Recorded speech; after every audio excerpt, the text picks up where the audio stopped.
রূপগঞ্জে ব্যবসায়ের প্রতিষ্ঠানে ও বাড়িতে হামলাকারীদের গ্রেফতারের দাবিতে সংবাদ সম্মেলন।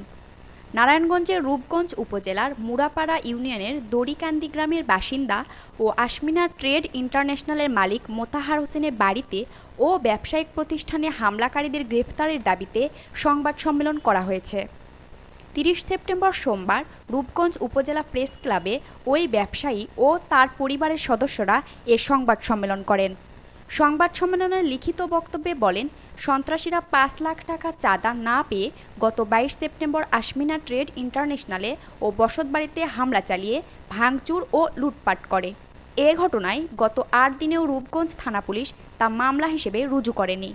অবিলম্বে মামলা রুজু করে ওই সন্ত্রাসীদের গ্রেফতার করতে হবে, অন্যথায় কঠোর আন্দোলনের কর্মসূচি ঘোষণা করা হবে।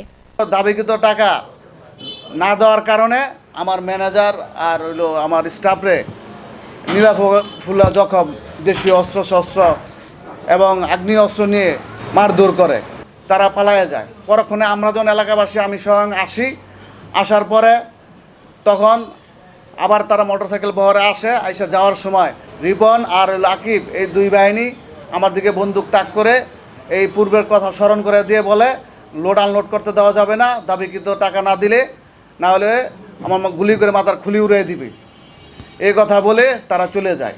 আমার বাড়ির সামনে আইসা আমার পরিবারের হুমকি দুমকি আমাদের অকথ্য ভাষায় গালিগালাজ করে মাইক দিয়ে মিছিল করে আমরা এখন আমাদের পরিবার নিয়ে আমরা খুবই নিরাপত্তাহীনতার মধ্যে আমি চলতেছি। সরকারকে আমি জানাই যাতে আমাদের এই সমস্যা থেকে আমাদের পরিত্রাণ করে এবং যারা দুষ্কৃতিকারী এবং যারা এইগুলো করতেছে তাদের অবিলম্বে আইনের আওতায় গ্রেপ্তার করে তাদের বিচারের সম্মুখীন করা হয়।